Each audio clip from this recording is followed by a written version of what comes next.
exceeding 70 billion US dollars, AAMFI really represents a formidable force. AAMFI includes the Africa Finance Corporation, Afrexim Bank, TDB Group, Africa Reinsurance Corporation, or Africa Re for short, Shelter Afrique Development Bank, ATIDI, ZEP-RE, EADB, ASF, and of course, the interests of member states and shareholders and amplify their voices on that global stage. Now, this morning's conversation is not about talk. It's about action. And by the end of this event, we expect to have a renewed commitment to domestic resource mobilization for Agenda 2063. And we will also witness the launch of Africa's Trade Transformation Fund by Afrexim Bank, as well as quite a few other announcements. Now, ladies and gentlemen, this is Africa's moment. It's time to shift from dependency to leadership, invest in our future, and seize this opportunity with purpose. Now, speaking of leaders with purpose, the first speaker today is certainly one of them. I often refer to him as the ultimate African 2.0. A man with great vision and even greater vigor. To give the first welcome remarks, please put your hands together for Professor Benedict Orama, Chairperson of the Governing Council of the Alliance of African Multilateral Financial Institutions, and of course, Chairman of the Board of Directors of Afrexim Bank.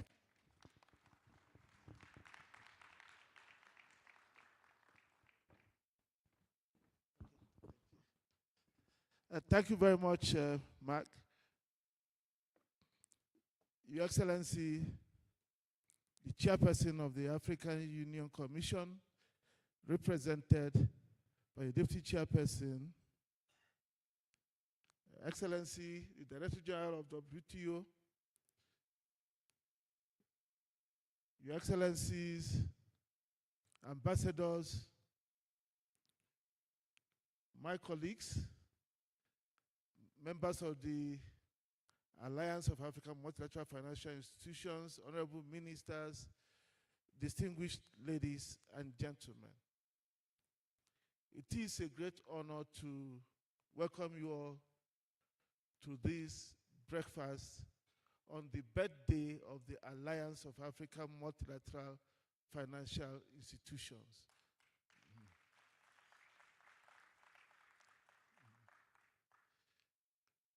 About a year ago, we took the first bold step of beginning to use a collective effort to address a common problem we've talked about for years and only paid lip service to. We always knew, right from the independence days in the 1960s, that access to capital was what was holding Africa back. We always knew that those who didn't want us to move forward made sure we didn't have access to capital. We also knew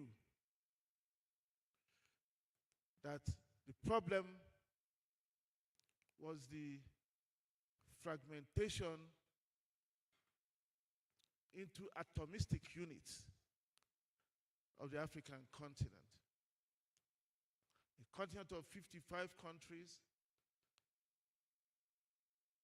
that didn't know how to deal with each other, but knew how to deal with others thousands of miles away.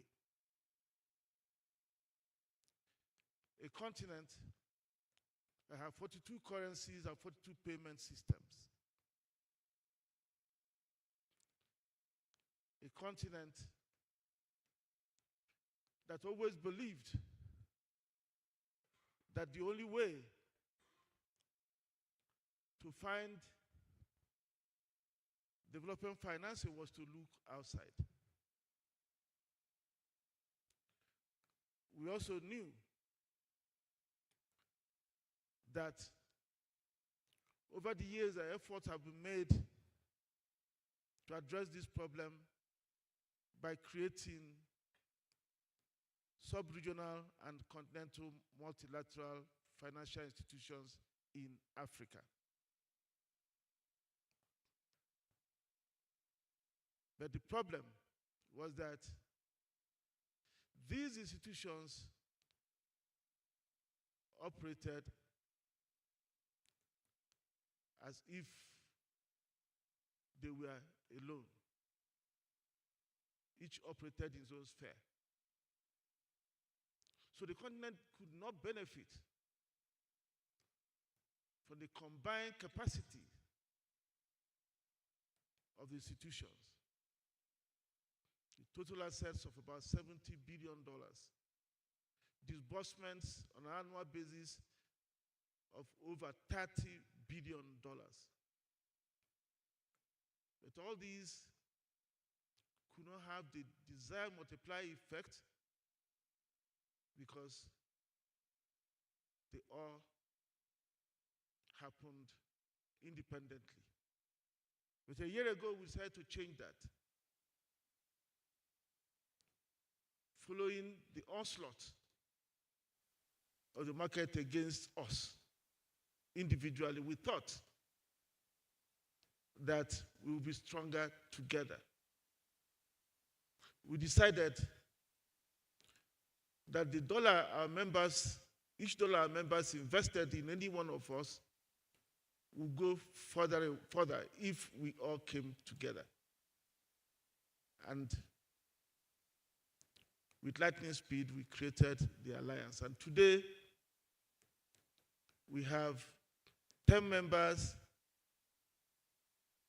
We have the African Union Commission as an observer and the AFCFTA Secretariat as observer. We also have other institutions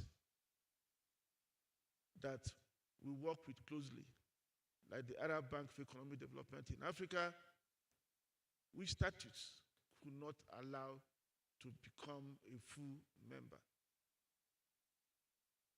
And since we formed this alliance, we've been able to see the benefits in very significant ways.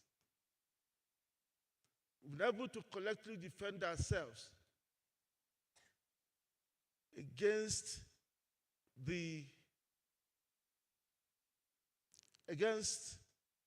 all the creditors, the multilaterals, the bilaterals,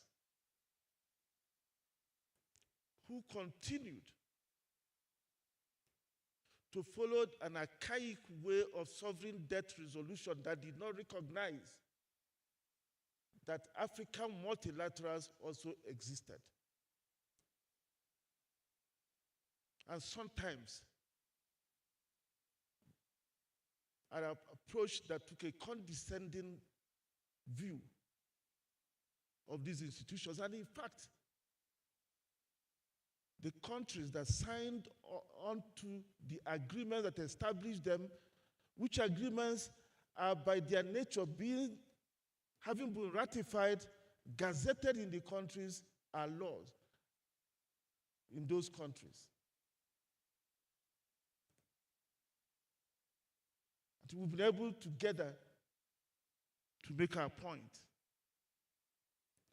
We've been able together to also frame the intellectual debate and continue to do so that we're not isolated and dealt with in a world we know is a dog-eat-dog world. We've also achieved the other objectives of this alliance. We've been able to do things jointly that we are not able to do just just a few months ago. Let me take examples from what Afrexim Bank has been able to do because of the alliance. We launched the Collaborative Transit Guarantee Scheme, the Continental Collaborative Transit Guarantee Scheme, so that make it possible for goods to move across the 110 borders based on a single transit guarantee. We launched it, started a pilot in the Comesa region. And after that,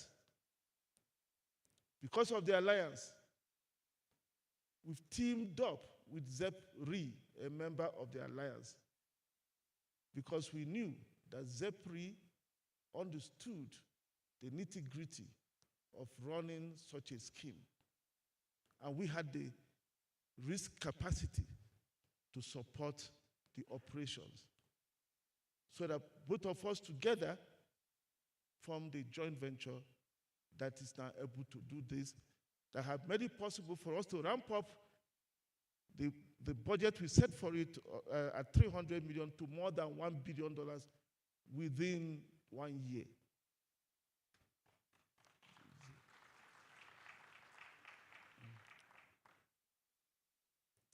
We've been able to work with ourselves, our members, to support them when we go to the market. When we go to market, they support us, we support them. We used to do this not in a coordinated way before, but now it's more coordinated. We have been able to develop a shared platform which we will soon launch, that will make it possible for us to jointly attack projects that are impactful to the continent. There is no reason why the bridge across the Congo should not be built. The cost is a mere $500 million. There is no reason why some railways cannot be built.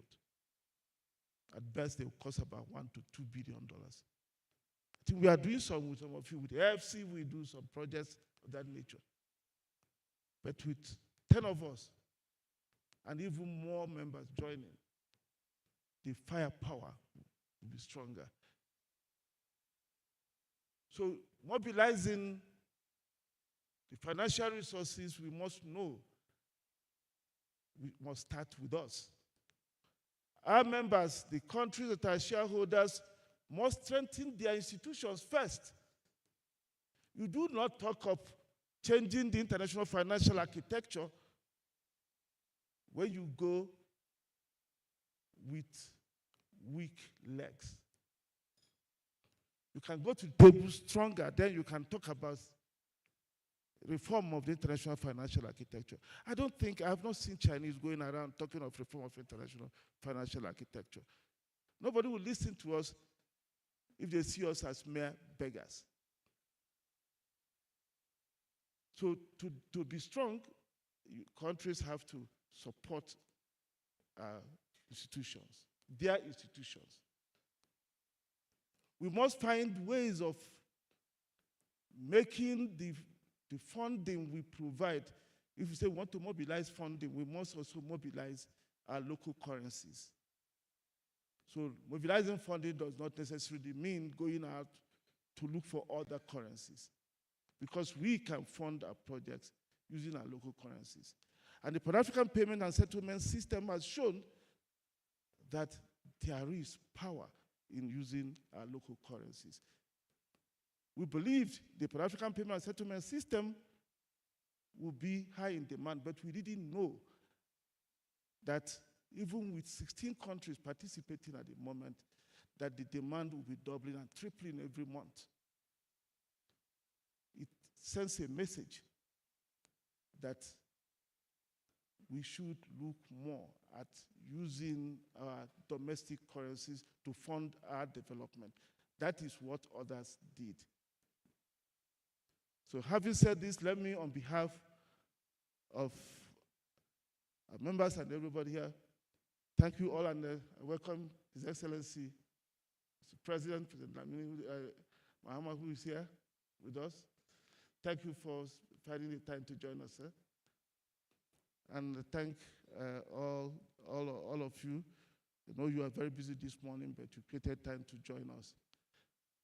We hope that by after today, you will strengthen your support, increase your support for the Alliance, and continue to provide us the guidance that we require to be able to fulfill our respective and collective mandates. Thank you very much.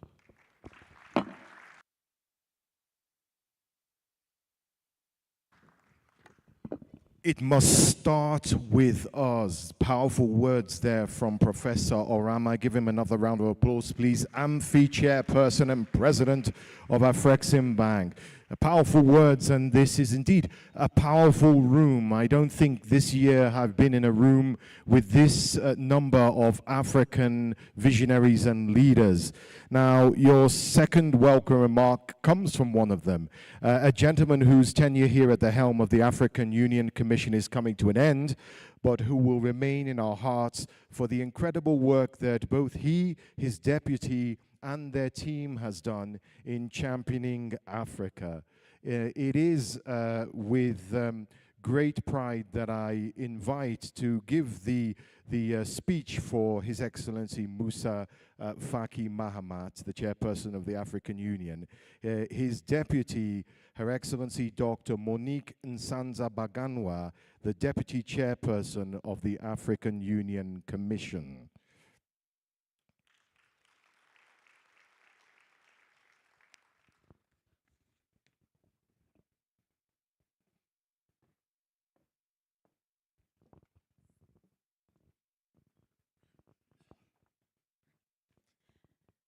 Your Excellency John Dramani Mahama, President of Ghana,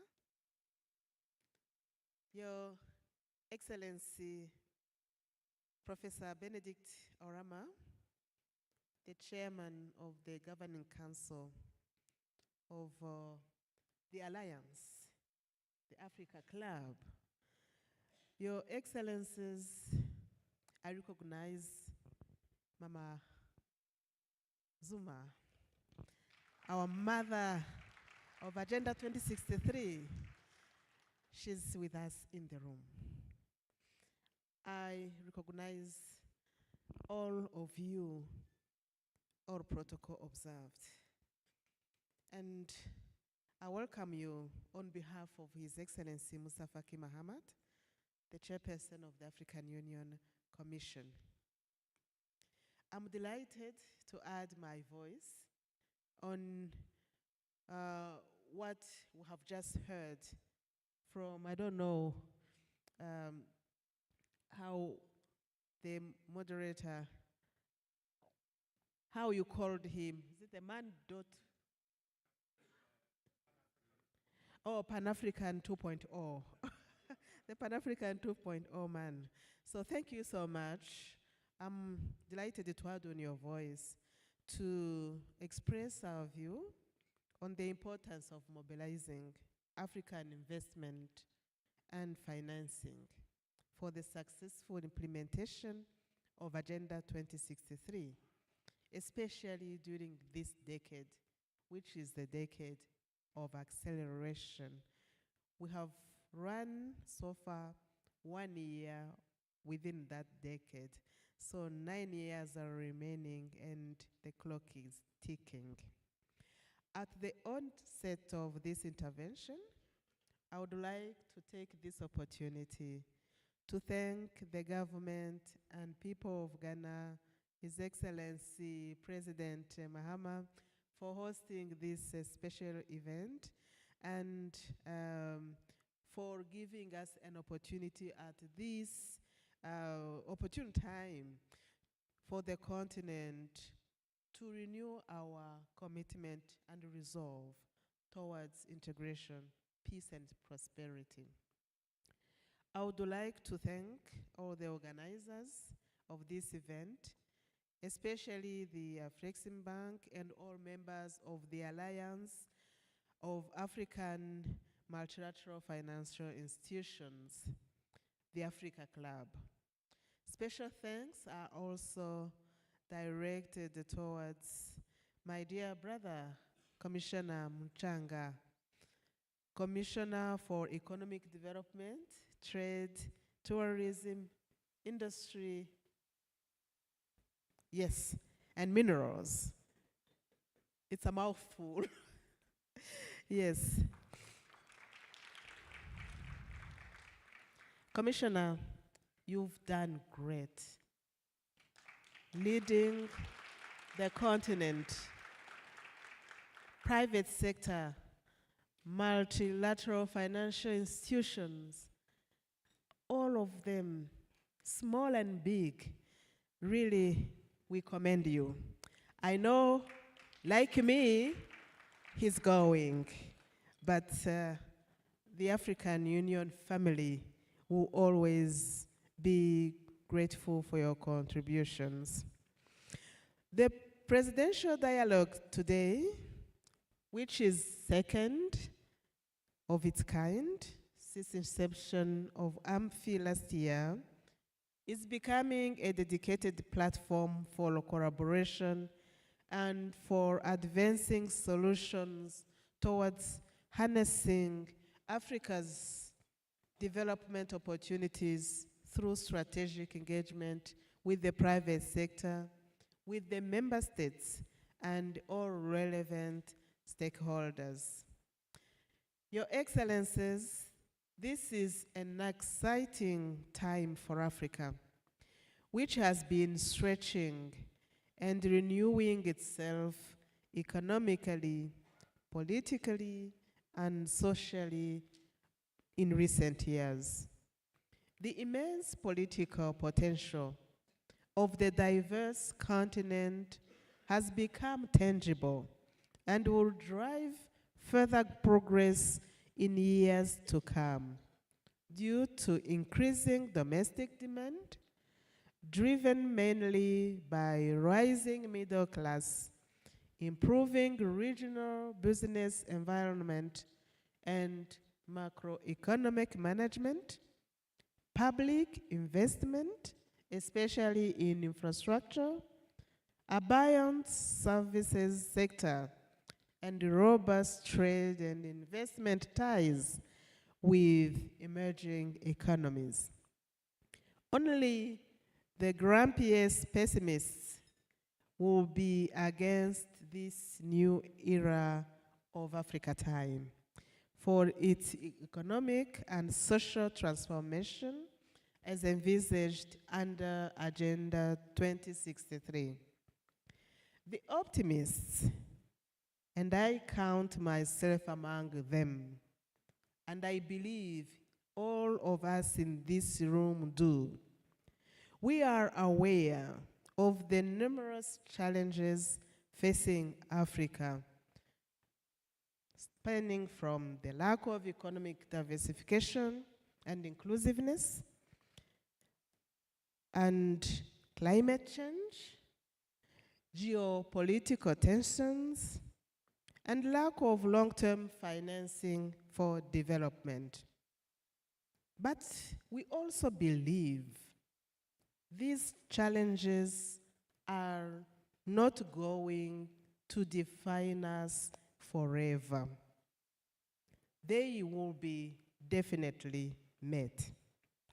But finding optimal solutions will require harnessing the collective will and creativity of the private sector and of the policymakers who serve them. Last year, when I was on this roadshow on Peace Fund, I got corrected. I was addressing members of the Alliance as private sector, and they told me, no, we are not private sector. We are public sector that is private sector-like. And so they are stand somewhere in between to work for their sovereigns, themselves being the emanation of the sovereigns, so that they can de-risk the private sector. They can unlock opportunities for the private sector. So I learned my lesson. This event presents a timely opportunity to examine the current challenges and to discuss possible remedies to support quality growth in Africa. At this critical moment, it is more important than ever to foster growth that is inclusive, broad-based, and sustainable. As this event enables us to study the investment landscape and explore the opportunities that the continent's socio-economic transformation is creating, we also have to study how to turn some constraints into business opportunities. Your Excellencies, ladies and gentlemen, in that spirit, to investors here present, I would like to tell you that you'll be right to have faith and believe to invest in Africa. Let me underline here that there has been significant improvements in Africa's business and regulatory investments. Regarding these reforms of the business and regulatory environmental, coupled with the highest return posted, the continent is perceived as the new frontier, the future paradise that sharpens a race to markets by an increasing number of investors. To achieve our transformative agenda in 2063, the private sector is needed as an investor in health and education, in sustainable agriculture and industrial production, if we are to meet the challenge of providing goods and services to our growing population. Through innovation and investment in infrastructure, energy and resource-efficient solutions, the private sector will have a major role to play in the transformation towards an inclusive green economy.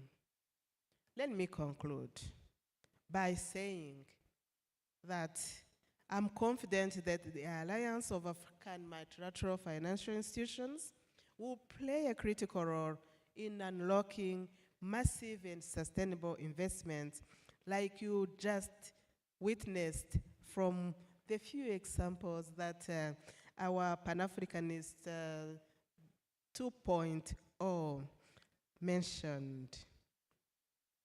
Together, we will meet the current challenges that are real business opportunities, in fact, and we will unlock the potential of this immensely rich and diverse continent. The Commission will play its part in supporting the Africa Club members through our policy processes.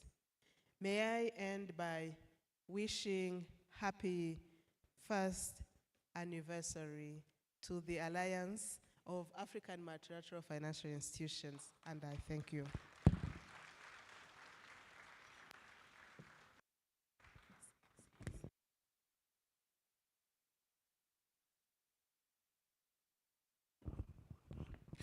Once again, a round of applause for the African Union Commission Deputy Chairperson there. I'm told we're streaming live, and many of our brothers and sisters across this great continent and the world are watching. Over 1,000 people are watching. Hello, everybody from the African Union. Okay, many moons ago, the great Pan-African 1.0, I guess, and the first president of Ghana, Kwame Nkrumah, said in these hallowed halls, Africa must unite. We have the resources. it is within our power to do it. The forces that unite us are intrinsic and they're greater than the superimposed influences that keep us apart.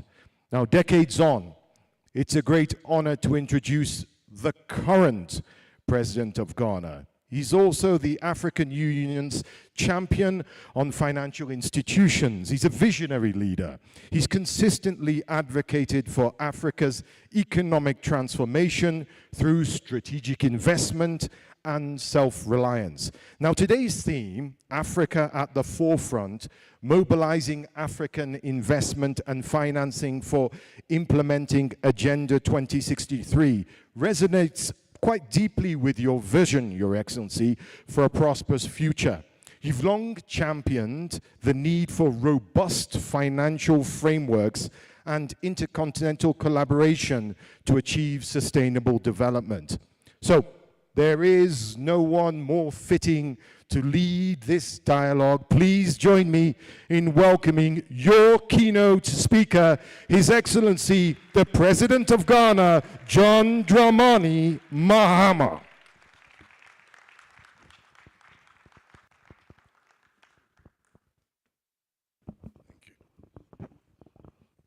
Thank you.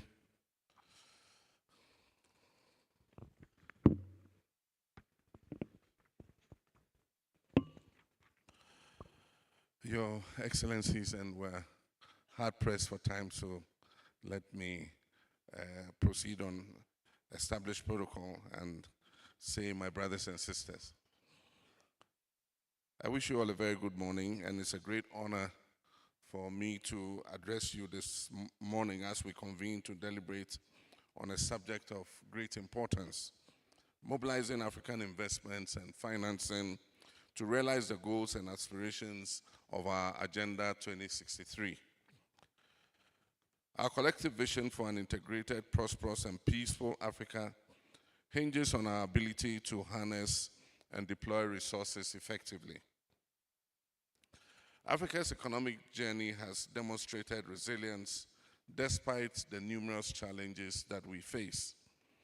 In 2023, the continent experienced a slowdown, with real GDP growth declining to 3.1% from 4.1% in 2022. However, projections suggest that a recovery is taking place, with growth expected to increase to 3.7% in 2024 and 4.3% in 2025. This optimistic outlook highlights the inherent strength of our economies and the effectiveness of policy interventions. Notwithstanding these positive trends, we must confront the reality that our growth has not always been translated into significant improvements in per capita income. Structural transformation remains uneven, with many economies still reliant on low productivity sectors. Additionally, the continent continues to face challenges including climate crisis, geopolitical tensions, widening gaps in multilateralism, and diseases and pandemics which disrupt the positive growth path that we are on. To achieve sustainable development, we envision that strategic investments in health, education, energy, technology, and infrastructure are crucial. It is noteworthy, however, that the financing gap for these investments is substantial. It is estimated at approximately $402 billion annually until 2030 if we are to achieve the aspirations of Agenda 2063 and the 2030 Sustainable Development Goals. This financing gap is not merely a statistic.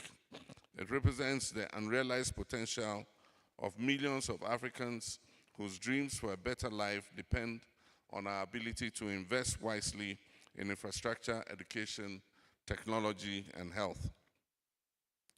Our task, therefore, is to mobilize domestic resources effectively in order to reduce our dependence on traditional external financing and chart a path towards self-reliance and sustainable growth.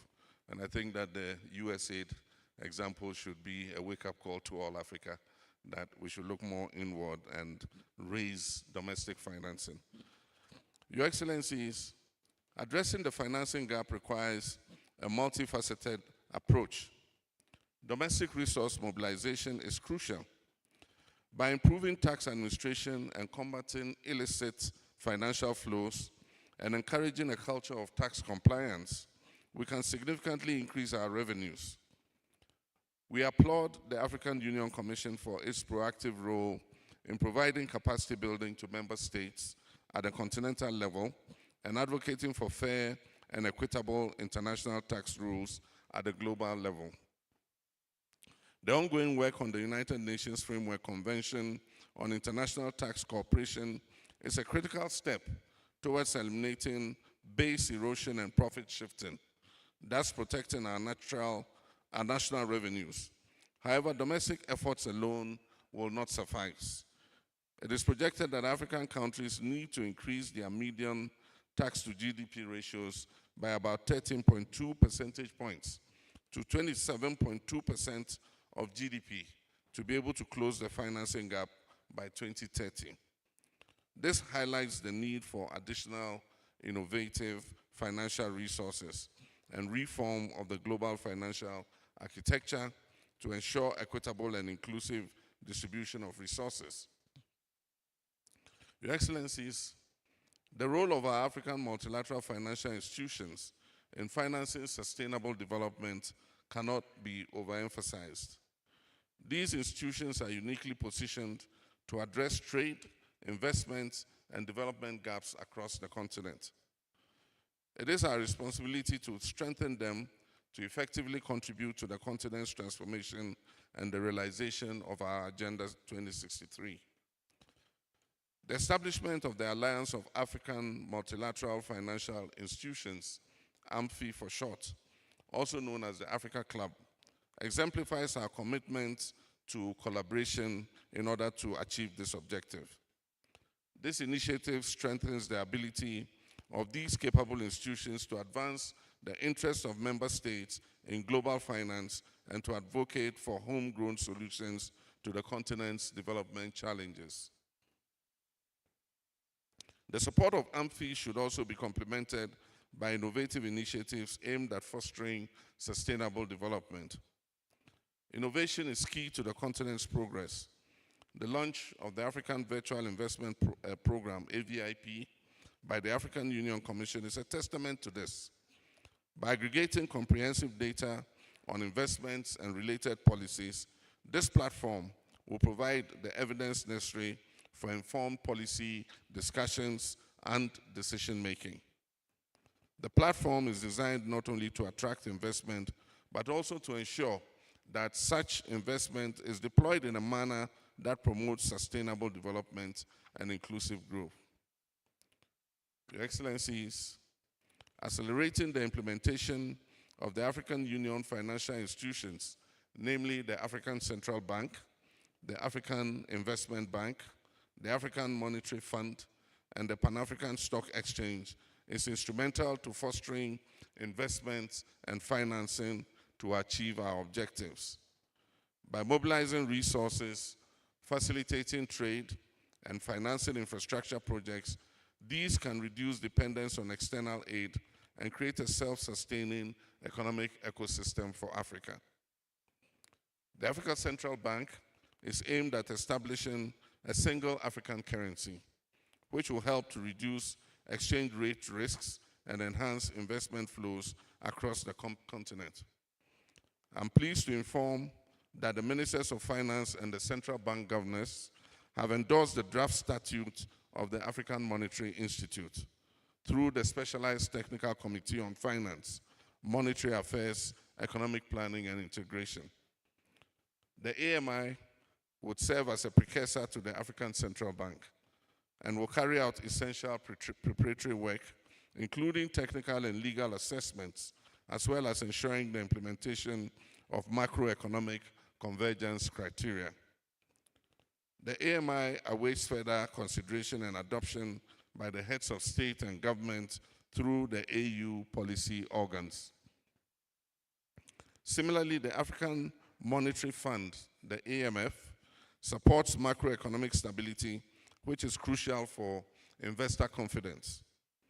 The African Investment Bank is also pivotal in funding infrastructure projects such as energy, transport, digital transformation, while the Pan-African Stock Exchange is envisaged to integrate capital markets, making it easier for businesses to raise capital and thereby enhancing liquidity, promoting intra-African investments, and providing alternative financing mechanisms for governments and the private sector. Ladies and gentlemen, progress is being made towards the establishment of this exchange, with the Commission and the African Security Exchanges Association working on the Exchanges Linkages project. This initiative also aims to enhance liquidity and facilitate capital mobilization across African nations. We encourage more African stock exchanges to join this important project. Undeniably, strong political will and effective policy coordination are going to be crucial for the successful implementation and overall impact of the African Union financial institutions. The Republic of Ghana continues to champion and advocate for member states to embark on due processes at the national levels to expedite the establishment of these institutions, recognizing their significance in promoting investment and financing our Agenda 2063. While we have made significant strides, the journey ahead requires unwavering commitment. I call upon all our governments, our private sector, our civil society organizations, and development partners to renew their commitment to mobilizing resources for our continental blueprint on development. Let us leverage our collective strengths, foster strategic partnerships, and champion innovative solutions to bridge the financing and investment gaps in Africa. In conclusion, Your Excellencies, the Africa we envision, a continent that is integrated, prosperous, and peaceful, is within our reach. By mobilizing our resources, reforming our financial systems, and investing in our people, we can realize the laudable aspirations of creating the Africa we want, our Agenda 2063. I thank you for your kind attention.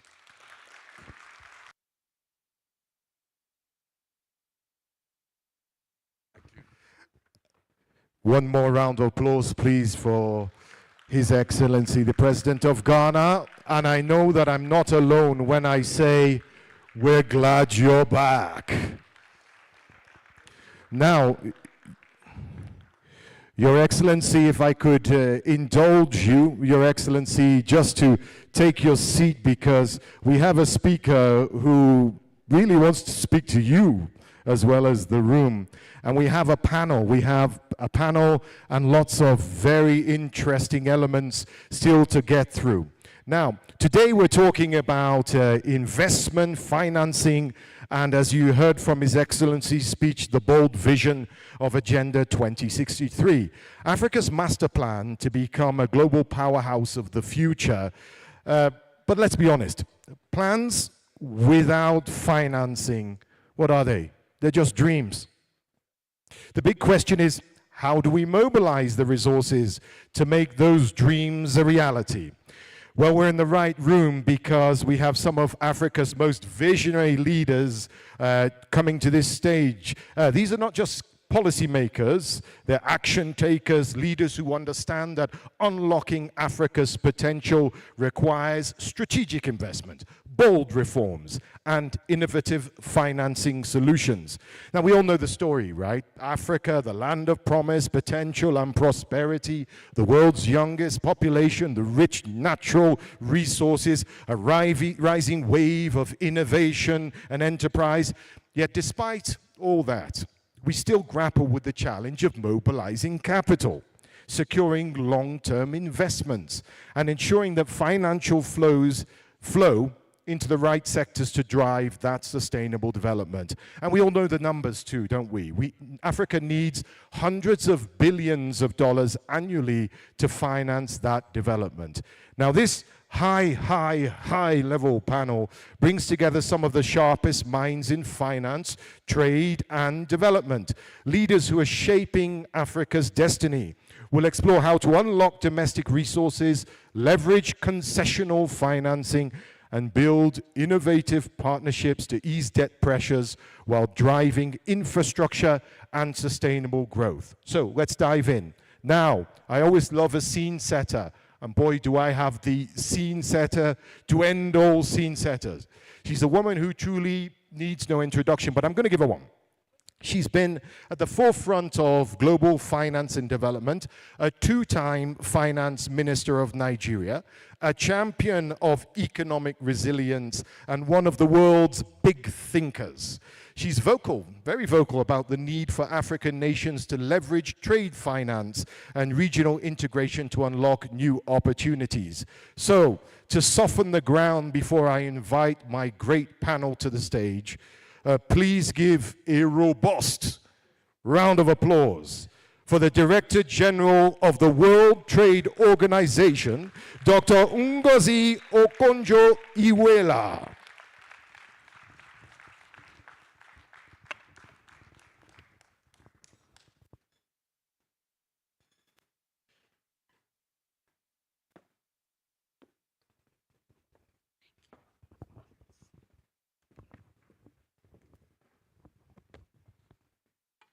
Thank you so much for that generous introduction. Your Excellency, President Mahama, it's wonderful to see you here. Your Excellency, the AUC Chair, ably represented by my sister, the Deputy Chair, Dr. Monique. I must recognize the former AUC Chair, my wonderful sister, Madam Zuma. It's so nice to have you. President Benedict Orama, you're now known as 2.0, the chair of AAMFI. And I also want to recognize all the CEOs of the club who are here. Congratulations. I want to recognize my brother, Commissioner Muchanga, who has really worked with me at the WTO in a very nice fashion, and to thank him for that collaboration. And there's someone else sitting here whom I want to recognize, the former president of African Development Bank, Dr. Donald Kabaruka. Good to see you. Well, I want to make 4 points this morning. I think the first one is to repeat that we're in a very tough geopolitical landscape. I know we all know it, but it bears repeating. What we're seeing now is really a clarion call, and the president said it, everyone has said it, Dr. Rama said it. It is a call for us to look to ourselves. Let's forget about aid. I think more or less that is gone. The Europeans from the US is gone, but when you look at Europe, they are expected to take on more responsibility now for financing of defense, financing of Ukraine, financing of all the other things which the US used to take a portion of. So from what I'm hearing from them, they are not going to have the kind of resources to support us that they used to have. So we really have to change our mindset. I'm not saying it will dry up completely. There'll be a little, I'll come back to that. But more or less, we have to truly look to ourselves. And that is why I'm excited by what is happening this morning and by this club, because this is the beginning of that looking at ourselves. And I really want to congratulate you for what you're beginning to do. So multilateral development banks, our own, play a critical role in the development of the continent. But we heard what was said before. Their balance sheet is $70 billion, and they're really trying. They are trying to get together to leverage the resources they can, including from partners. But when you look at their balance sheet against the needs, which have been alluded to, and I'll just mention some, then you know we have a lot of homework to do. If you look at some of the estimates, our continent requires 181 to 221 billion annually to meet infrastructure needs. The climate finance gap is approximately $213 billion annually through 2030. Getting to the SDGs by 2030, which we know we won't be able to do, but then we have the estimate is $1.3 trillion annually, equivalent to 42% of our 2023 GDP. So these gaps are huge against the financing possibilities that we have now.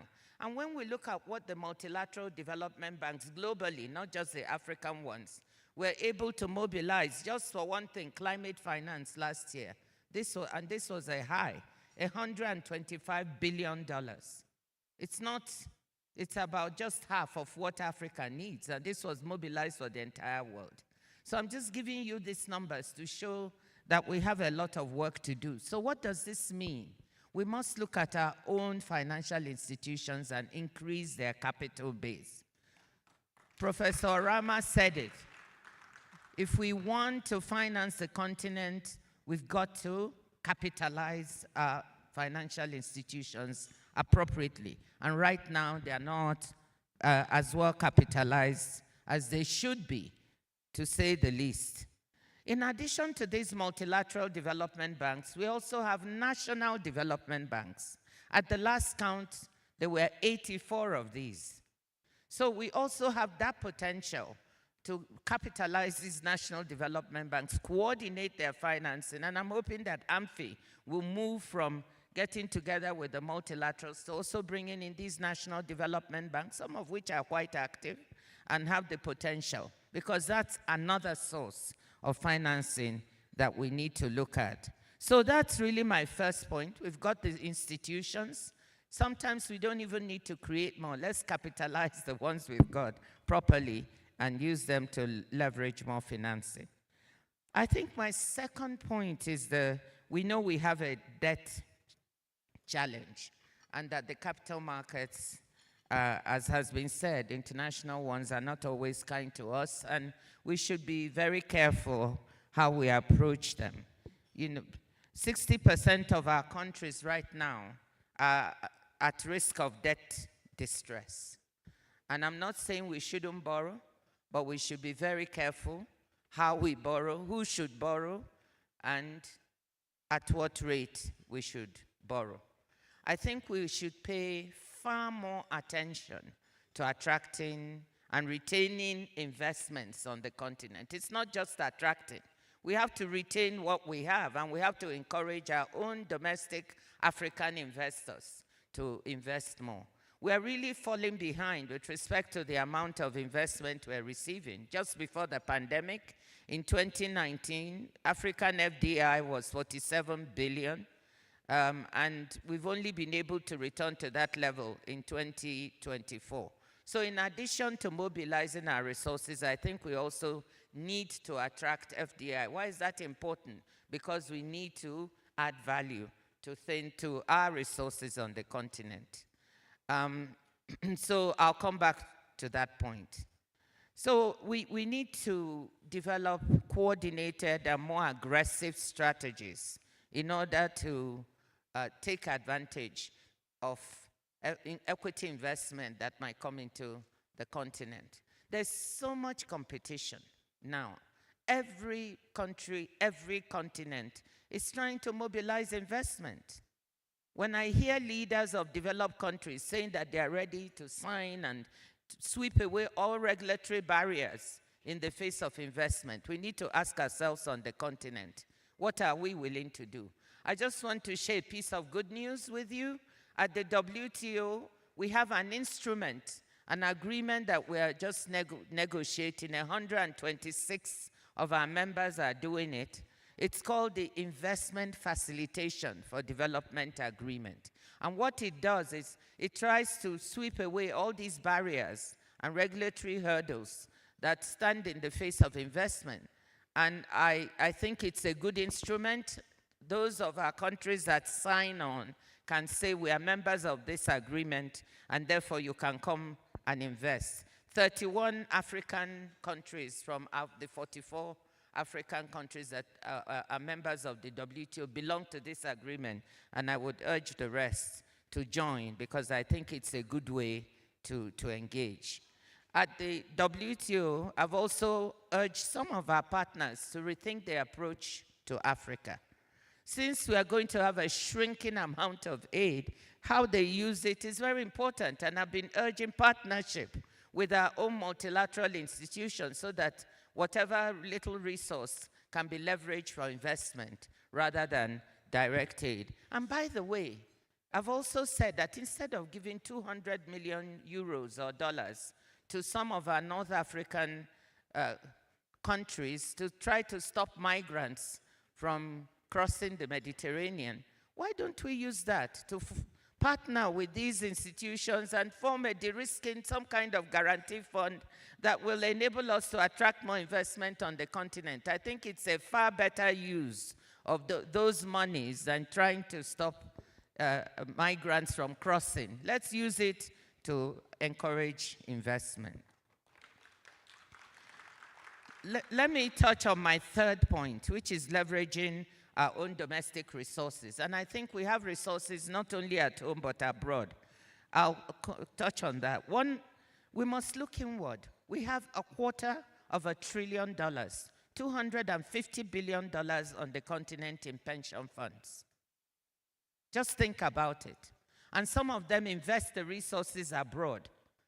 I keep wondering, I want to task the AAMFI, how are we going to try and tap into some of these pension funds? The largest are in South Africa, Morocco, Nigeria, Kenya, Namibia, Botswana, and so on. But if you total the resources, it's $250 billion in pension fund resources on the continent. Can we tap this to help our own development?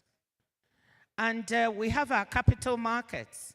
Again, Professor Rama mentioned the need to look at our local currency resources. I think this is really vital. But our capital markets are very fragmented. So I really liked what President Mahama had to say about all the possibility of having integrated African institutions, including on the capital market side, because I think that could deepen our capital markets and enable us to tap into our local currencies, resources so much more. So this is another potential area. Another overlooked opportunity is diaspora bonds. When I was finance minister in Nigeria, we successfully raised $300 million by tapping our diaspora abroad. And it can be diaspora writ large, not just the nationals of the country, but you heard Prime Minister Motley yesterday. They feel they are part of the African diaspora. So tapping diaspora resources, you can do it at interest rates that are somewhat below market because they want to help. So if you are clever and you can negotiate, you can do that. We tapped $300 million. So let's not forget that resource as well.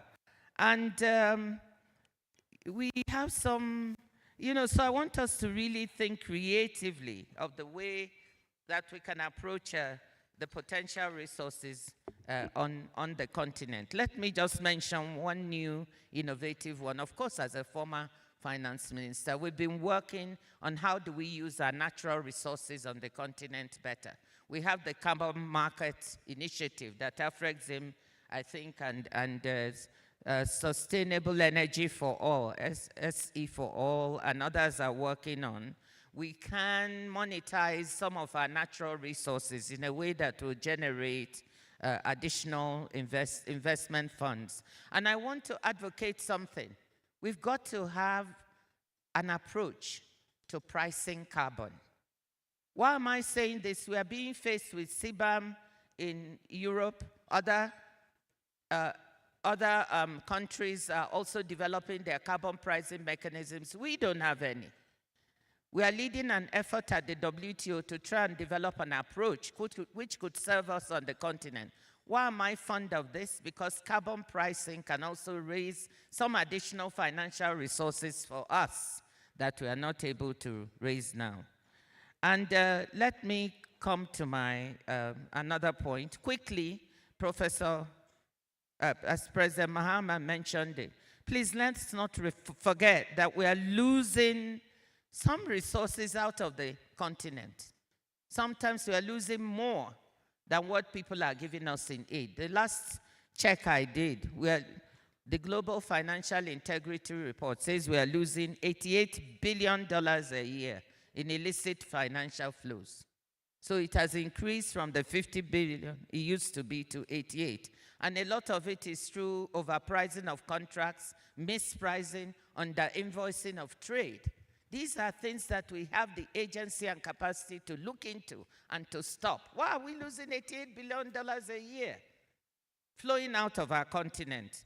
We're also losing $12 billion annually from illegal fishing of our waters.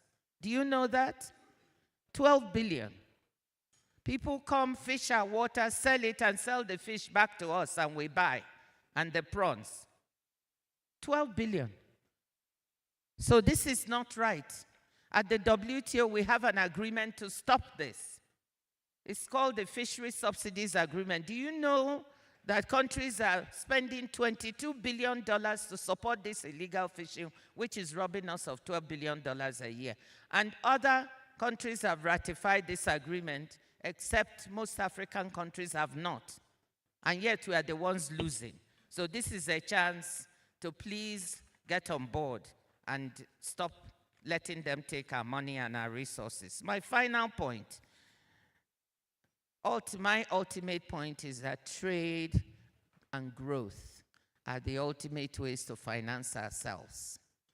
If we don't grow our economies, if we don't trade more, if we don't add value to our products, we won't get the financing we need. And we are really advocating something called reglobalization at the WTO. What does it mean? Businesses come and tell us that they want to diversify their supply chains to build resilience. They don't want to be too dependent on any one part of the world. And then they tell us, I said, where do you want to diversify your supply chain to, away from China? They always tell me East Asia, other East Asian countries. And I said to them, but what about Africa? We have the same critical minerals. We have green energy potential. We have a population of 1.4 billion. We have the African Continental Free Trade Area.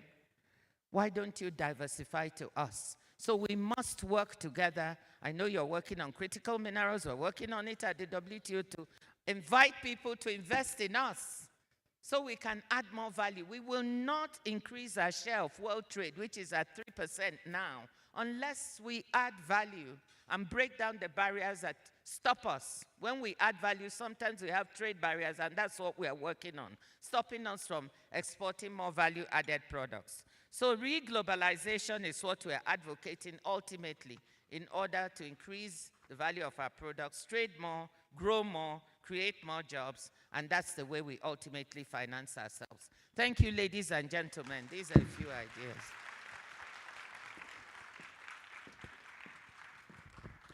Once again, the DG of WTO, Ngozi Okonjo-Iweala. Doctor, thank you so much for setting the scene there now. Your Excellency, President Mahama, that was just the teaser. If you see what I have for you as a panel, for the rest of the day, this will be the highlight. So please stay with us, because we have an amazing panel here.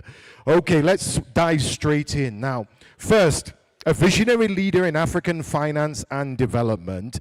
This gentleman's been instrumental in shaping innovative investment strategies for the continent. Now, his expertise aligns beautifully with today's theme because he continues to champion sustainable economic growth, institutional reforms, and financial independence to drive Africa's transformation. So your first panelists, ladies and gentlemen, in your super panel, Please join me in welcoming Dr. Donald Kaberuka, African Union High Representative for Financing of the Union and the Peace Fund, and the past president of the African Development Bank.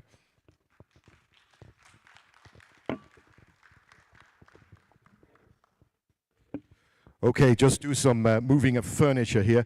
So, sir, if I could have you, I'll sit here, and if you sit here, and then the rest of the panelists. So this is your seat here. Okay. Now, if there's one person I know that when it takes finance and finance for Africa's transformation, it's probably the next panelist, really. Under his leadership, the African Finance Corporation has been pioneering innovative financing models to unlock billions of dollars for everything from energy to transport, infrastructure projects across the continent. This man believes, truly believes, that blended finance and de-risking mechanisms and other financial instruments are there. And they're key to attracting global capital and unlocking Africa's wealth for Africa's progress. We look forward to hearing his insights. Please welcome the president of the Africa Finance Corporation and the vice chair of AAMFI, Mr. Samaila Zubairu.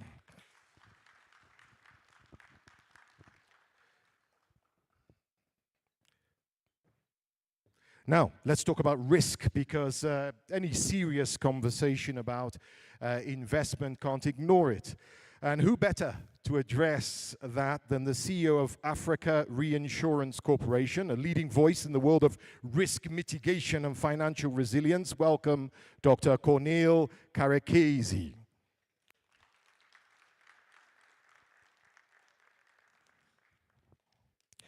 Now, the Assistant Secretary General and UNDP Assistant Administrator is a great leader in sustainable development that drives transformative change across Africa. She'll tell you about some of the incredible, unique projects that she's working on and some that she's about to work on, even with AAMFI. So please welcome Ms. Ahuna Eziakonwa, the Assistant Secretary General and UNDP Assistant Administrator for Africa. And making up your super panel, Your Excellency President Mahama, making up your super panel is a dear brother of ours who's synonymous with African economic progress, a driving force behind the African Continental Free Trade Area, the AFCFTA, tireless champion when it comes to Africa's economic growth and an advocate for Africa's self-reliance. He champions homegrown solutions and sustainable development. Please welcome the African Union Commissioner for Economic Development, Trade, Tourism, Industry, Minerals, His Excellency Ambassador Albert Muchanga.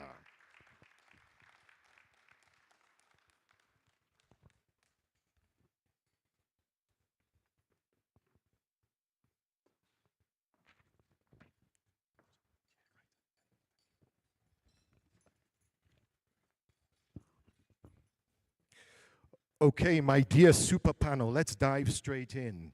Dr. Donald Kaberuka, can I start with you? Right, I know you were listening intently to the WTO Director General there. You've got extensive experience in financial governance and mobilizing sustainable funding for the African Union. What are some of the effective strategies Africa can adopt to reduce this dependency of what we were talking about on external funding and enhance domestic resource mobilization for Agenda 2063? What were the figures that Her Excellency just said? They were quite mind-boggling figures in terms of what's really available but untapped.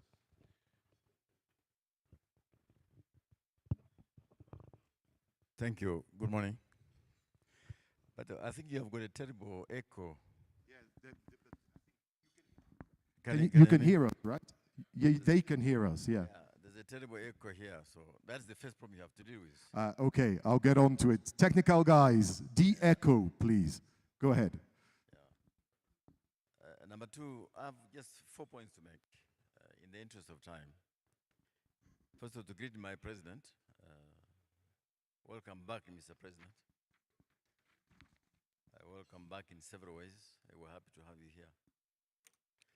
And then I would like to also thank my colleagues who are here, because when this gentleman was introducing us, he says people who are shaping Africa's future.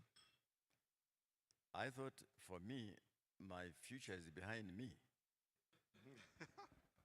So those who are shaping the future are here. I'm not one of them. Yes, you are. So I just want to correct this. But I want to make just 4 quick points, because Ngozi said it all. And the interest of time. Number one, I'm really happy with the way AAMFI is coming up. And there is a professor at Kennedy School in Boston who has developed a theory of how economic growth happens. And one of the things he says is that you can be very good, you, A, B, C, D, at what you do. And that is important. But at the end of the day, if each of you does the same thing, you cannot grow the economy. It is important that you have other people with other competencies joining you to do other things. And the example he gives is an orchestra. In an orchestra, but this is echo is very bad. Can you hear me? They can hear you clearly. Because the echo is terrible. Yeah, they can hear clearly. Okay, apologies. So what he says is, I could be a good saxophonist. So me, Afrik Simbang. I could be a very good drummer, Zepri. I could be a very good guitarist, AFC. But if each one of you does the same things, even 100 times better, it won't make music. But when all of you come together and each of you does what he or she does best, then you have got a symphony. That is my understanding of AAMFI. Each of you is very good at what you do, excellent at what you do. But AAMFI is about getting each of you to do what you do very well, but then do it together to provide a symphony. And this is why I'm a big supporter of AAMFI, because that is also my understanding. Each of you can do great things. Big return to your shareholders, great stuff to do. But until you come together in a system, it is very difficult for you to save the African continent. So that is my first point. My second point, which Ngozi said, is that we are coming to an end of an era, Mr. President. We're coming to an end of an era. Closing USAID is just one of them. But one of the probably unnoticed things is the way in which, if you look at the OECD numbers of aid coming to Africa, you will see numbers stable or coming up. The truth is, a lot of that money is not being spent in our countries. It is being spent in the countries said to be giving aid. Example, Sweden, 2 years ago, the aid numbers were modestly up. The truth is, a lot of that money was spent in Sweden on asylum seekers. But it is scored as international development aid. And I could go on and give you more examples. So the era on which we depended on resources from the outside world in that form is coming to an end. It is a fact, it is verifiable. So which means we'll have to look for other sources of ways to finance our development. My third point is, again, to go back, since our president is here, When the Organization of African Unity was formed here in Addis Ababa,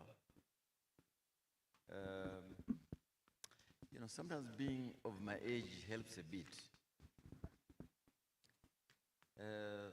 There were quite arguments about what kind of organization we needed. And there were two camps. Those who wanted a United States of Africa. Mr. President, your president was the champion. And those who wanted a much more less united but cooperating organization. And there are reasons for that. Eventually we ended somewhere in between, but somewhere close to the latter. But there was one thing on which they all agreed upon. We must integrate African economies and ignore colonial borders. And that is how the African Development Bank was created. So keep the borders, keep the countries' political systems, but integrate the economies as much as you can. That's how the FDB was created. But in no time, the FDB found out it did not have enough capital or enough capital of the quality to attract money from the capital markets. So the FDB had to invite in non-regional shareholders. So today the bank, 40% of our capital is owned by non-African countries because we didn't have the quality capital to be able to borrow from the markets. But the FDB, under my predecessors, did something amazing, and I pay tribute to all of them. They then began to create institutions, sub-institutions, to fill in the gaps. And the first one to be created was the Afrexim Bank. And Benedict, I want to pay homage to you. You and I met for the first time in Egypt. I think in 90, I'm not going to disclose your age, don't worry. But him and I met in Egypt in 94. These were the young team which was setting up the bank, and we were helping them to do things. And it was a very young institution. Along the way, it faced many challenges. Okay? But now it has become a huge institution, doing a great job. And I want to commend you and the members. And along the way, Shelter Afrique and Africa, many others. So I think we have done our job as African Development Bank in terms of creating the ecosystem, building institutions. So great job done. And I think building on the AAMFI, you'll be giving good reason to the forefathers that they were thinking in the right direction. So thank you, and keep up the good job. Thank you, Doctor. Thank you. And now sitting next to you, to your left, Doctor, is the incoming chairperson. We heard from the current chairperson, but the incoming chairperson of AAMFI. I think that really deserves a round of applause. Samaila Zubairu. And I know you well, don't I? So we know each other well. And I know that one of the things that you constantly preach is this idea that there are financing mechanisms that can serve Africans first, sovereign wealth funds, diaspora bonds, that we have to be innovative to unlock that capital that the WTO DG mentioned. $250 billion in domestic resources in pension funds, for example. Now, as the incoming chairperson of AAMFI, what are you going to do? What steps will you take, Samaila, in strengthening coordination between African financial institutions to mobilize capital for infrastructure and development projects that will make our continent even greater? Good morning. Thank you for having me here. I would like to start by acknowledging all the wise words that we've heard today, and I think we need to build on them so that we can make good progress. First, I also want to join everyone in thanking Professor Orama for the leadership and bold vision in bringing us all together to set up AAMFI. I want to acknowledge our president for his wise words and direction setting about the need to mobilize capital for development. I also want to acknowledge our dear sister Ngozi Okozowela for all that she has said and all that she has done to give life to the idea of mobilizing capital. I hope I'll find time to talk about why she's so dear to me, because I think she's played a pivotal role in creating what we see today as Africa's largest industrial conglomerate. And through that process, providing access to capital for Africans to integrate into the global financial markets. Thank you for that. I also want to acknowledge Dr. Donald for what he said about the symphony. Very true. I also want to use that to respond to one of the charge about new institutions to be created. Dr. Ngozi Okozowela mentioned it. There's no point in creating new institutions. Let's just capitalize the one we have and make them to work better. So for example, the president mentioned the need for an African investment bank. And I'm wondering, doesn't he know about the Africa Finance Corporation? Doesn't he know about the work we've done in mobilizing investments for energy, infrastructure, natural resource, and even our work in creating markets for other African countries and African financial institutions? So for example, we raised $2 billion for the Bank of Industry in Nigeria, the largest ever syndication in Africa. And we did that by providing a credit wrap that allowed them reduce cost of funds. We've done something similar for an African government, taking them to a market beyond Africa. So it's important that we build on what we have. Now, I want to spend my time talking about how we make all of this come together. I think that at the heart of how we can mobilize more capital is how we mobilize more savings. Because capital has to be domestic, and we cannot lose the opportunity of higher wages through higher quality jobs by exporting our raw materials. We have to intentionally focus on value capture and retention on the continent and the quality jobs that are created through that process and the additional savings and propensity to consume all from that, and that be the building block. So we talked about $250 billion of pension savings in Africa. So that can grow more significantly if we have higher quality jobs. And I'll give an example. So if you are exporting just raw cotton, probably you get $2 billion, and I have an example for this.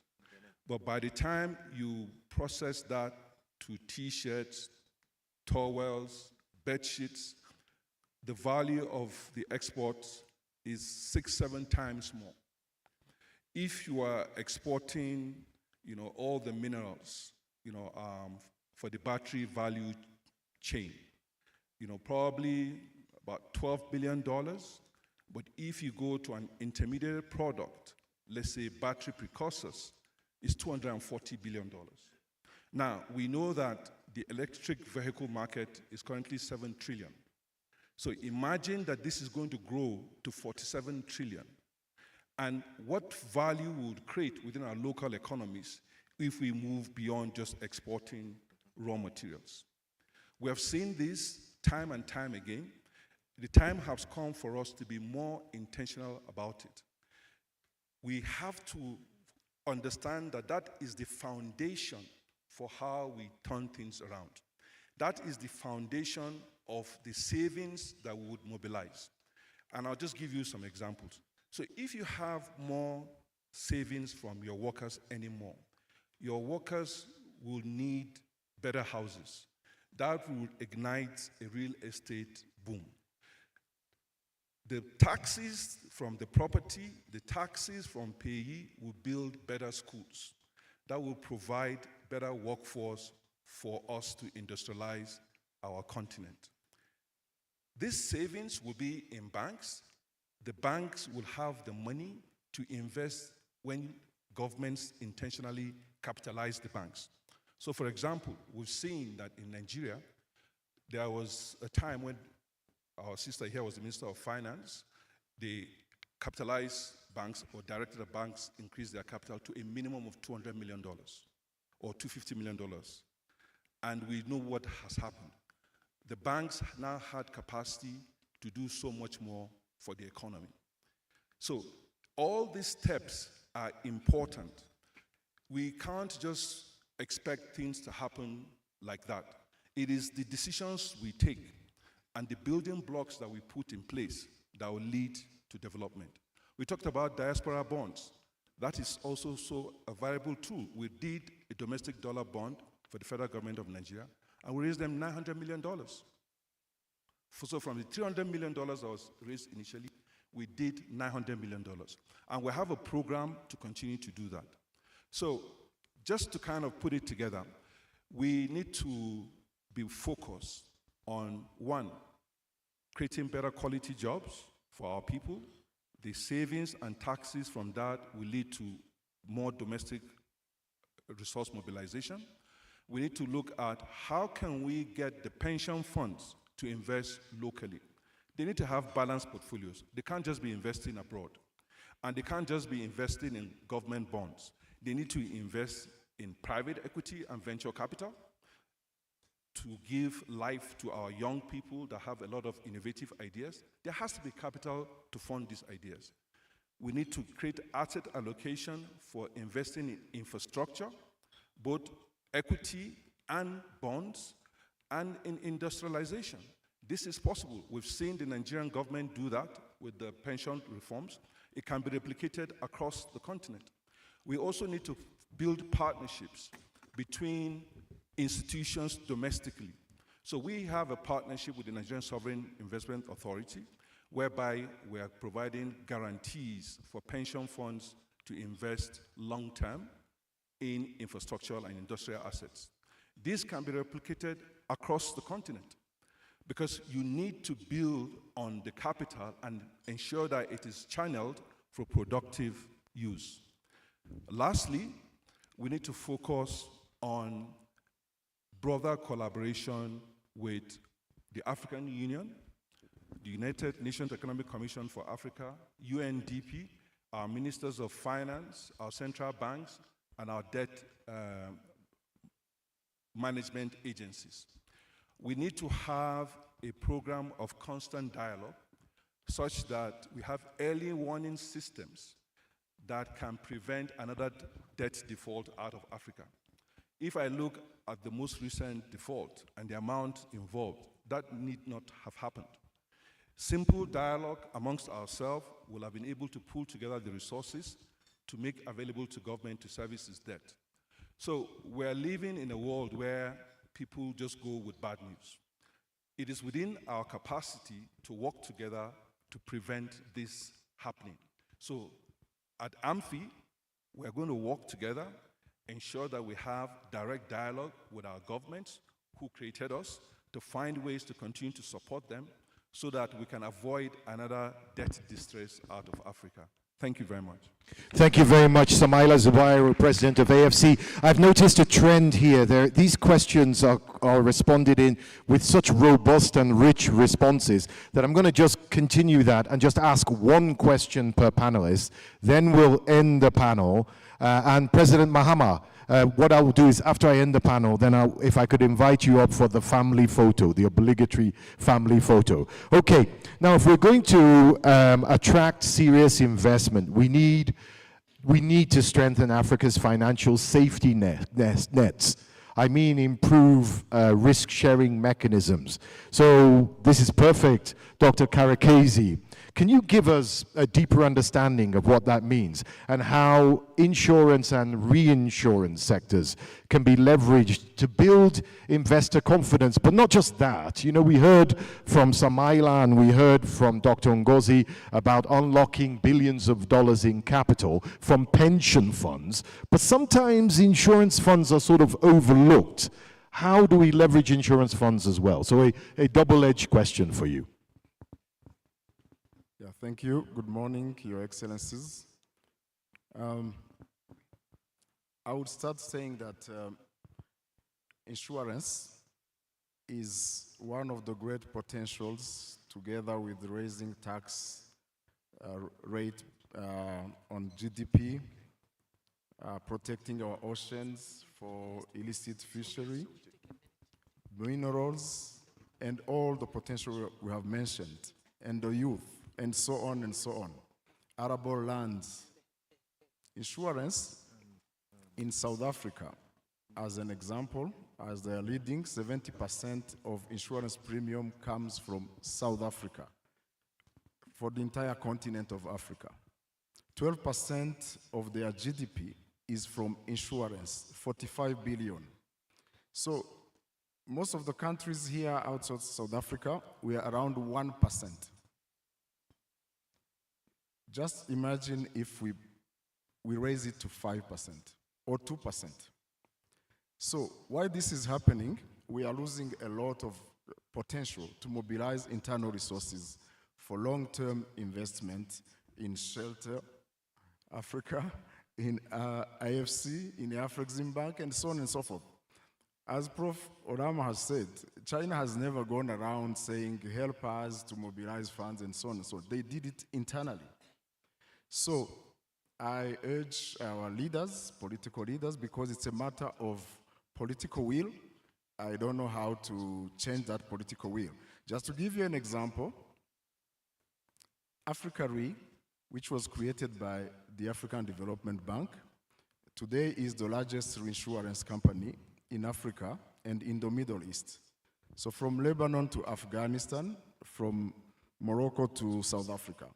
We write more premium, more turnover in Turkey than in all Francophone countries. We write more business in Israel, more than all African countries. Why this is happening? Because of the political will.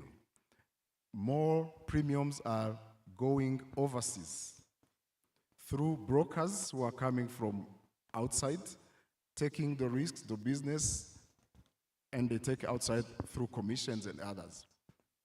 I mean, ministers of finances who are here in the room probably, this is something we have mentioned many times, but nothing is happening the same way nothing is happening in other areas we have mentioned, whether it is minerals, whether it is other things, illicit flows of money and so on.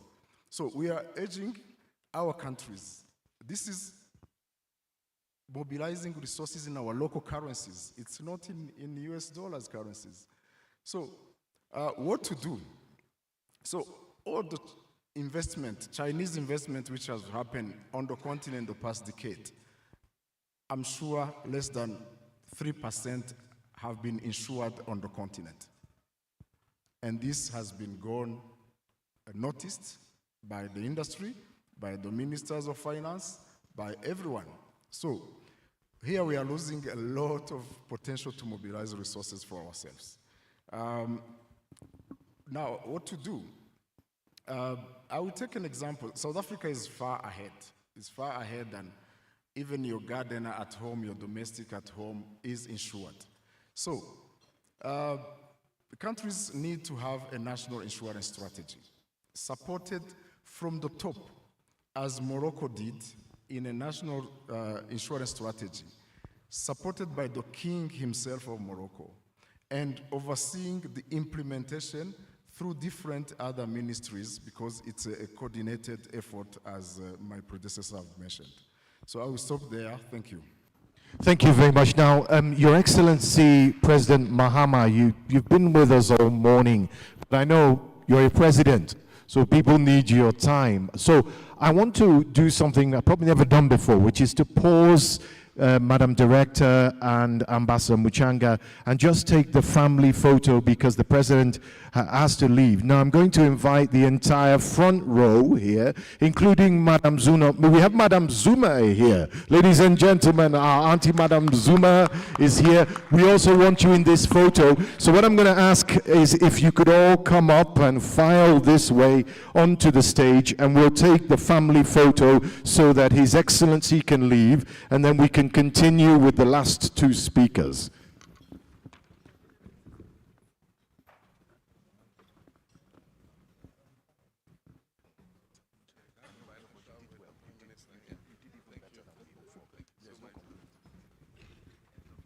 If I could invite the heads of AAMFI institutions, if you're a head of an AAMFI institution, please join us.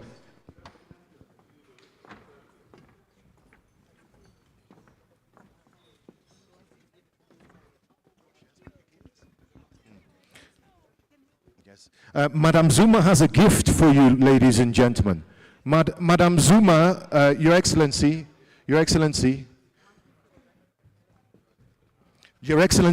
Madam Zuma has a gift for you. This is why it's good to stay. You see, you get gifts. She's giving you a pin. And Madam, what is this pin? It's Agenda 2063 pin. An Agenda 2063 pin, ladies and gentlemen. Wonderful.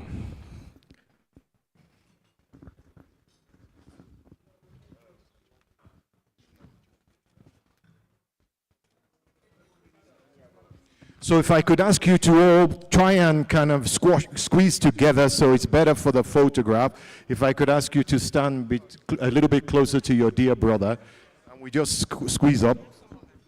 Yeah, so some of them may be behind as well. So because I don't think there's a camera lens that's this wide.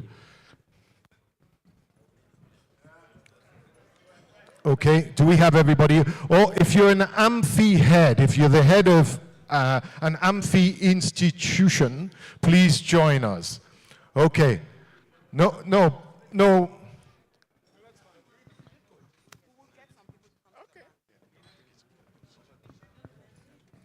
Okay, thank you.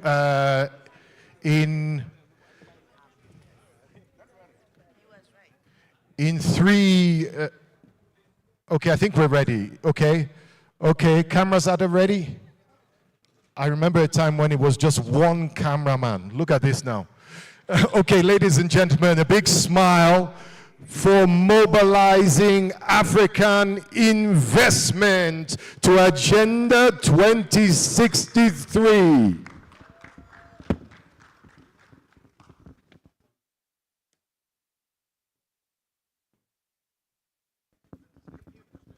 I think that's the family photo.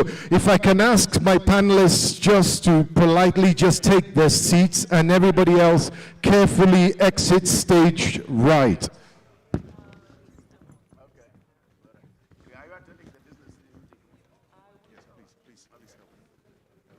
You don't need help.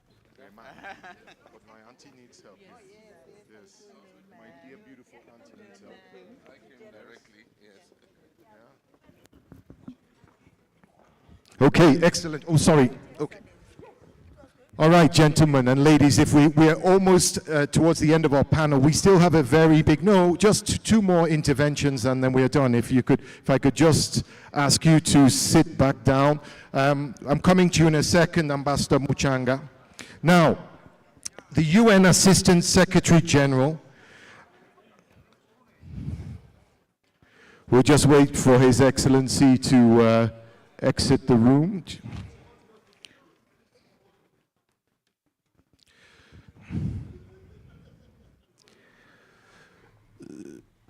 So, dear Ahuna, UN Ahuna, dear Ahuna, you are such a powerful advocate for Africa-led development. I don't know, probably everybody in this room has heard of Timbuktu by now. I'm hoping you're going to tell us about Timbuktu.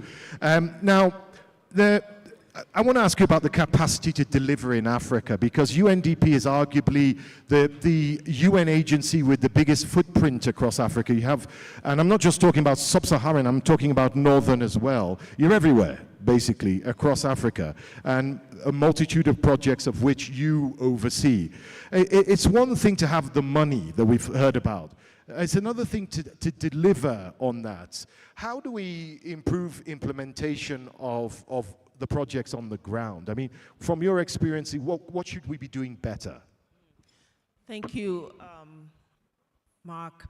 But before I answer your question, I just want to say that we're very proud as UNDP to be associated with this alliance and the members, and to say that it's not by mistake that we handpicked at least 50% of the CEOs that make up this alliance as African influencers for development. AI for Dev, yes, one of them is sitting right here, One of Samaila them is Zubairo, right here. and then Tadesse, Admasu Tadesse of TDB, and of course, Benedicto Rama of Afrexim Bank. Exactly. That was And years ago, right? Many years ago. It was 5 years ago.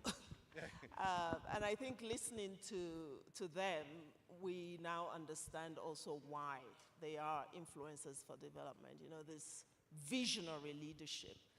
And we did that for two reasons. One is the fact that in international development, the agency of Africa is lost to the world. It's basically a continent that features as needing the outside world to come and rescue it. And out there, people know little about the Africans themselves and African institutions that are actually making a difference in the space. And so we wanted, as a development operator, to feature at a global level those institutions and individuals on the continent that are making a difference and influencing development on the continent. This is important for narrative, and it's important for confidence, that Africans out there, the younger generation, need to know that there is superpower on this continent, and we don't always have to believe that we're dependent on others to come and solve our problems. The second was to have this group who were so much in touch with what it takes to transform economies, influence how we do development assistance on the continent. And one of the entry points for us with this group was their suggestion that we needed to look at bending capital, using development capital to leverage private capital, particularly in the field of entrepreneurship, and particularly looking at youth entrepreneurs. And that's how Timbuktu was born. First, to fix the fragmented ecosystem on startup innovation. Second, to bring both catalytic and commercial capital in the same room to take initiatives, enterprises to scale. So we're not just working on mice economies, but growing gazelles, those companies that can scale fast and create real jobs, but also tapping into the ingenuity and talent of our youth. So Timbuktu is here described as the largest initiative ever to support the Africa innovation ecosystem. And I have to interrupt here and ask you, how do you connect the work that you're doing at UNDP in Timbuktu with the likes of AAMFI? Where's the connection? Where's the sweet spot? Well, capital. And really the idea that when we can advocate for these multilateral African institutions to be capitalized, more capitalized, they can crown an investment in that space. And we are having discussions along those lines. But I want to say something about what our sister, Dr. Iwela, mentioned about loss of capital. And you, more directly answering your question about implementation on the ground. Yes, money is scarce, but we also see a lot of money being lost because it's not being implemented to support directly development outcomes. And Africa actually has money, you know. And working with certain governments, I start with the government of Senegal that looked at UNDP a few years ago and said, we've got $200 million. If we put it through our systems, we may never reach the last mile. And we know that you have the platform, the capacity, the muscle to get to where people have not been touched by development. So we signed a contract with Senegal, $200 million, delivered development, a suite of development programs in places that have never been touched by development, improving people's lives, and then strengthening the capacity of institutions in Senegal to take it to the next phase. 2 years ago, we signed with the government of DRC $600 million program to affect the lives in 54 territories of that country, again, where development has not been reached. And the idea there is that the money is there. It came from the SDRs that DRC received. And the president said, I don't want to just lose this money by plugging it into institutions where it might not get far. Can UNDP deliver this on a speed lane? Because we need urgency for people to catch up where there's been development deficits. 2 months ago, I signed with the government of Gabon, who said, I have 200 million, can UNDP do the same here? So making sure that the money that is there gets to where it's needed, it's something UNDP is really investing in. But at the same time, building the capacity of local authorities and institutions to be able to take it from there, because our plan is not to substitute for that capacity, but to demonstrate what's possible and the importance of making sure that the money that we do have can reach the people who need it. And are there any ideas for actual products that you could start working on now? I know I say that because you mentioned something really interesting before you came on stage about research. Yes, I think, one of the things I discovered actually working with members of this alliance is that little is known about the impact that they are making. We observed this during COVID in the name of Afrexim Bank and the contribution they made for Africa at a time that was crucial. The same with AFC, TDB, and others. So first of all, I think UNDP would like to invest in telling the story.